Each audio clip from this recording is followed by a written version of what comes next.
Olá, queridos ouvintes. Está começando o programa Jesus por Emmanuel. Estamos estudando o livro Caminho, Verdade e Vida, psicografia de Francisco Cândido Xavier pelo Espírito de Emmanuel. Hoje vamos estudar o capítulo 63, com o tema Quem sois? Eu sou Amaral e farei o estudo com vocês. Vamos começar lendo o texto. Quem sois? Mas o espírito maligno lhe respondeu: Conheço a Jesus e bem sei quem é Paulo. Mas vós, quem sois? O livro de Atos, capítulo 19, versículo 15. Qualquer expressão de comércio tem sua base no poder aquisitivo. Para obter, é preciso possuir. No intercâmbio dos dois mundos, terrestre e espiritual, o fenômeno obedece ao mesmo princípio. Nas operações comerciais de César, requerem-se moedas e expressões fiduciárias com efígies e identificações que lhes digam respeito. Nas operações de permuta espiritual, requisitam-se valores individualíssimos, com os sinais de Cristo. O dinheiro de Jesus é o amor. Sem ele, não é lícito aventurar-se alguém ao sagrado comércio das almas. O versículo aqui nomeado constitui benéfica advertência a quantos, para o esclarecimento dos muitos, invocam o Mestre, sem títulos vivos, de sua escola sacrificial. Mormente no que se refere às relações com o plano invisível, mantendo cuidado por evitar afirmativas a isso. Não vos aventureis ao movimento, sem o poder aquisitivo do amor de Jesus. O mestre é igualmente conhecido de seus infelizes adversários. Os discípulos sinceros do Senhor são observados por eles também. Os inimigos da luz reconhecem-lhes o sublime valor. Quando vos dispuserdes, portanto, a esse gênero de trabalho, não ouvideis vossa própria identificação, porque provavelmente sereis interpelados pelos representantes do mal, que vos perguntarão: quem sois? Meus irmãos, o estudo do Evangelho é ainda uma situação que nós precisamos, no meio espírita, trabalhar de uma forma bastante explicativa, pedagógica, diria. Aquilo que Kardec nos traz, na qualidade de um dos 5 livros do Pentateuco kardeciano, e que é conhecido como Evangelho segundo o Espiritismo, obviamente isso está muito bem descrito pelo próprio Kardec, não teria a pretensão de abranger todas as passagens evangélicas dos ditos evangelhos oficiais ou evangelhos canônicos. Mas ele traz uma sequência em Apina, eu gosto sempre de lembrar a questão de que Kardec é um pedagogo. Então ele traz sempre uma sequência para facilitação do processo de entendimento, utilizando recursos de pedagogia. Mas o Evangelho, ou o Novo Testamento, é uma leitura diária, é um aprendizado constante. E as passagens que eventualmente não são trazidas pelo Evangelho segundo o Espiritismo, elas não são menos merecedoras de nós as estudarmos exatamente como as passagens que estão ali presentes. Na verdade, até para que a gente possa compreender todo o processo do livro O Evangelho segundo o Espiritismo, é necessário que nós tenhamos uma leitura mais ampla, um conhecimento mais amplo a respeito dos evangelhos. De forma que, sim, o espírita deve, e isso é uma atitude bastante saudável, estudar frequentemente o Novo Testamento, o Evangelho do Cristo Jesus. E aí, nesse livro, a citação desse capítulo 63 é a citação do livro de Atos, capítulo 19, versículo 15. Então, primeiramente, vamos ter algum conhecimento a respeito desse livro para que a gente possa entender a importância dessa passagem e a pertinência específica da leitura que nós estamos tendo no dia de hoje. Então, assim, o Atos dos Apóstolos é o 5º livro do Novo Testamento, e ele é geralmente conhecido apenas como Atos, descrevendo a história da época apostólica. Esse ato, o livro de Atos, na verdade, ele foi escrito por Lucas, juntamente com o Evangelho segundo Lucas, que é um dos evangelhos canônicos. E os pais da igreja, eles afirmam que Lucas era médico, sírio, da Antioquia, e companheiro de Paulo, na verdade, seguidor de Paulo. E os estudiosos concordam que o autor do Evangelho de Lucas, obviamente Lucas, é o mesmo que escreveu o Atos dos Apóstolos, e a tradição diz que os dois livros foram escritos exatamente como falei ainda há pouco, por Lucas, companheiro de Paulo, e isso, inclusive, Paulo nomeia em uma de suas cartas, no Corpus Paulino, que é na carta aos Colossenses, no capítulo 4, versículo 14. O livro de Atos tem 28 capítulos, e tem algumas situações de peculiaridade. Quando a gente chama de livro de Atos, insisto, é o livro que, justamente com o Evangelho de Lucas, eles formam aquilo que é conhecido como a história das origens cristãs. E interessante é que eles são divididos na montagem, né, da estrutura oficial pelo Evangelho de João, que é o último dos evangelhos que nos foi trazido.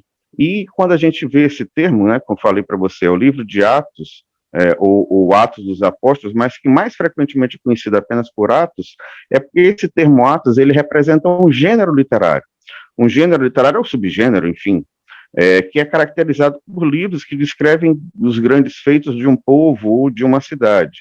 E, na verdade, isso é uma tradição da cultura grega, uma tradição da literatura helenística. E o que chama muita atenção nesse livro, no livro de Atos dos Apóstolos, é o fato de que ele mostra a ação do Espírito, a ação do Espírito Santo nas primeiras comunidades cristãs e por ela ao redor do mundo. O fato extremamente interessante é que, embora o livro se chame Atos dos Apóstolos, ele só relata as ações de Pedro e de Paulo, e não de todos os apóstolos. Então, agora vamos falar um pouquinho a respeito dessa passagem especial, agora que a gente já sabe um pouco mais a respeito do livro, dessa passagem especial para que a gente possa entender. Vejam, a passagem que nós temos aqui é o livro de Atos, capítulo 19, versículo 15. Eu vou ler para vocês os versículos precedentes, o 13 e o 14, para que a gente chegue até o 15, e o versículo que sucede o versículo 15, para que a gente possa entender. Então vamos lá no versículo 13. E alguns exorcistas dos judeus, itinerantes, tentaram invocar o nome do Senhor Jesus sobre os que tinham espíritos malignos, dizendo: nós os repreendemos por Jesus, a quem Paulo, o apóstolo Paulo, prega. Versículo 14. E eram 7 filhos de Sheva, ou Seva, como de acordo com a tradução, chefe dos sacerdotes, os que faziam isto. E aí vem o versículo que nós comentamos. Mas o espírito maligno respondeu: eu conheço Jesus e sei quem é Paulo, mas vós, quem sois? E aí o versículo que sucede: e o homem em que estava o espírito maligno saltou sobre eles e, dominando-os, foi mais forte do que eles, de tal maneira que eles fugiram nus e feridos daquela casa. Onde eu quero chegar para vocês com isso? E o entendimento do texto que Emmanuel nos traz. Veja, Paulo foi quando, obviamente, passa pelo caminho de Damasco e procede ao processo de conversão ao cristianismo, uma das passagens belíssimas do Evangelho, ele passa a ser execrado pelos judeus. Ele passa a ser absolutamente execrado. Torna-se um inimigo público número 1 dos judeus. E aí vejam que interessante. Esse texto relata que 7 judeus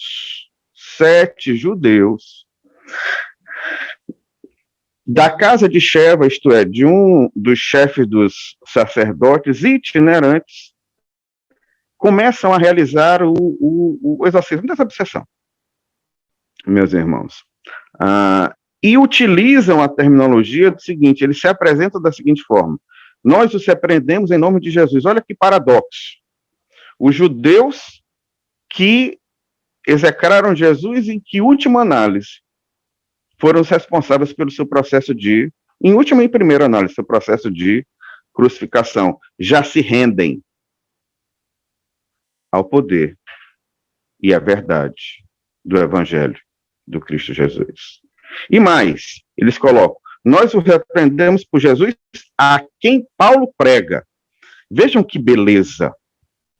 Vejam que beleza. O inimigo público número 1 se torna agora um estandarte, ou os inimigos públicos se tornam agora estandartes, para que assim ele se apresente. Entretanto, essa apresentação é de tal sorte superficial, é de tal sorte um rótulo, que o espírito ou os espíritos que obsidiavam aquele irmão não reconhecem autenticidade alguma nas palavras desses irmãos que estão realizando um ato de desobsessão. E ao não reconhecerem, agem, retornam-lhe de forma agressiva. E aí vem a passagem logo no 16. E o homem que estava, o espírito maligno, saltou sobre eles e dominando-os, foi mais forte do que eles, de tal maneira que eles fugiram nus e feridos daquela casa. Vejam que situação embaraçosa, que situação complexa. Aonde se quer chegar nisso? É muito frequente no movimento espírita, principalmente quando nós estamos dando os primeiros passos, que quanto menos nós temos de conhecimento, e a doutrina é de uma riqueza absurda, quanto menos nós temos de conhecimento, mais nós temos a perspectiva de que nós sabemos tudo. E muitas vezes a gente acaba atropelando etapas. Existem muitas casas espíritas, e eu conheço algumas, em que o irmão se apresenta no momento inicial e se apresenta se rotulando como médium de alta envergadura. E o momento inicial dele na casa espírita já é ele sendo chamado para participar de uma reunião mediúnica, sem que nós tenhamos nenhum tipo de conhecimento a respeito de que formação, que conhecimento, que entendimento esse irmão tem a respeito dos conhecimentos da doutrina dos espíritos. E, obviamente, que muitas das vezes situações desagradáveis acabam por acontecer. Na casa em que eu tenho o prazer e a honra de trabalhar, o SEMA Francisco de Assis, nós passamos por um processo gigantesco, enorme, demorado, de capacitação, de aprendizado, de leitura, de estudo, de cursos, uma série de situações até que a gente tenha conhecimentos mínimos que nos permitam estar presentes dentro de uma reunião mediúnica idônea, séria, e que a gente possa respeitar todo o contexto de entendimento. Então, meus irmãos, o que eu quero deixar de mensagens para vocês no dia de hoje é que não é brincadeira, não é uma situação fortuita, não é uma prática que não necessite de uma enorme capacitação, nós estarmos participando de reuniões mediúnicas, especialmente as reuniões mediúnicas que são ditas reuniões de desobsessão. Porque muitas vezes, quando nós entramos em contato com os irmãos que estão no processo de obsessão, nós acabamos recebendo retornos de forma muito intensas, respostas muito duras, e muitas vezes até ataques desses irmãos que não fazem parte dos trabalhos, que ainda não fazem parte dos trabalhadores do Cristo Jesus.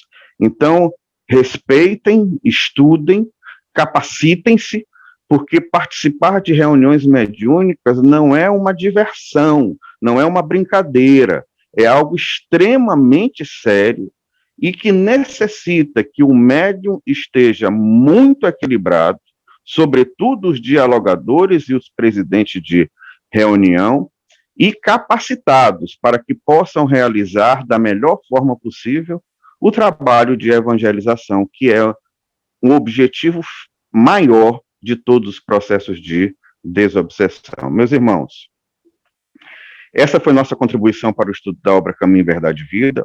Amanhã estudaremos o capítulo 64. Paz e luz para todos.